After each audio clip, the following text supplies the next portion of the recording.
In the heart of a sprawling, lush forest lived a lonely elephant named Temba.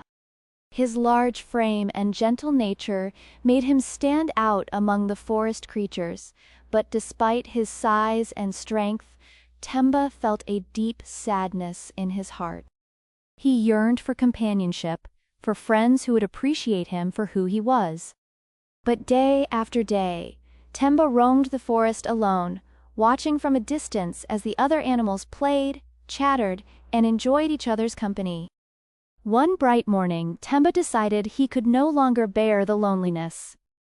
He would venture out and find friends, no matter what it took. With a hopeful heart, he approached a lively group of monkeys, swinging from tree to tree. "Hello there," Temba called out, his deep voice echoing through the forest. "Would you like to be my friends?" The monkeys paused, their playful chatter dying down as they eyed Temba curiously. One of the older monkeys, a wise and nimble creature named Miko, spoke up. "Friends?" Miko repeated, scratching his head. "But you're an elephant. You can't swing from trees like us. How could we play together?" Temba's ears drooped. He hadn't thought of that. "I suppose I can't swing from trees," he admitted sadly. "But I can still be a good friend." The monkeys shook their heads and returned to their games, leaving Temba feeling even lonelier than before. Determined not to give up, Temba wandered deeper into the forest, where he found a group of rabbits hopping merrily around their burrows. He admired their small, fluffy bodies and their quick, playful movements. "Hello, little rabbits," Temba said gently, trying not to startle them. "Would you like to be my friends?" The rabbits froze, their noses twitching as they stared up at the enormous elephant towering over them. One brave rabbit, a sleek white one named Thumper, stepped forward. "Be friends with you?" Thumper asked, his voice filled with uncertainty. "But you're so big. How would you ever fit in our burrows to play?" Temba's heart sank. He hadn't considered that either. "I guess I am too big," he murmured, watching as the rabbits cautiously backed away and disappeared into their burrows. With each rejection, Temba's heart grew heavier, but he refused to give up. He continued on his quest, eventually coming across a group of frogs by a small pond. They were leaping from lily pad to lily pad, croaking happily in the sunlight. "Hello, frogs," Temba called out, trying to sound cheerful. "Would you like to be my friends?" The frogs paused their jumping to look at Temba, their wide eyes blinking in surprise. The leader of the frogs, an old and wise one named Croaky, shook his head. "But you can't jump like us," Croaky said. "You're far too heavy for our lily pads. You'd sink them all." Temba sighed deeply, realizing that once again he was too different to be accepted. "I understand," he said quietly, turning away from the pond as the frogs resumed their joyful jumping.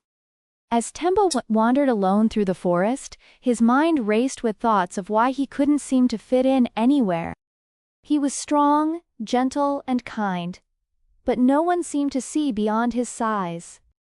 His heart ached with loneliness, and he began to wonder if he would ever find a friend. The next day, as Temba wandered aimlessly through the forest, he noticed something strange. The usual sounds of the forest, chirping birds, rustling leaves, and chattering animals, were absent. Instead, there was an eerie silence, broken only by the sound of panicked footsteps. Temba looked around and saw animals of all kinds running in fear. Birds flew frantically through the air, and small creatures scurried into their hiding places. Confused and concerned, Temba stopped a bear who was lumbering by in a hurry. "What's happening?" Temba asked the bear, his voice filled with worry. "It's the tiger," the bear panted, his eyes wide with fear. "He's attacking everyone, claiming the forest as his own. We're all in danger." Temba's heart thudded in his chest. He knew the tiger was fierce and powerful, but he couldn't stand by and let his fellow forest creatures suffer. Gathering his courage, Temba decided to confront the tiger. He found the tiger in a clearing, growling menacingly at a group of deer who were cowering in fear. Temba approached the tiger slowly, his massive form casting a shadow over the entire clearing. Please, stop this, Temba said in a firm but gentle voice. There's no need to hurt anyone. We can all live peacefully in the forest. The tiger turned to face Temba, his eyes narrowing in disdain. Stay out of this, elephant, he snarled. You're too big and slow to stop me. Go back to where you came from. But Temba didn't back down. He knew that he had to protect the others, even if it meant facing the tiger's wrath.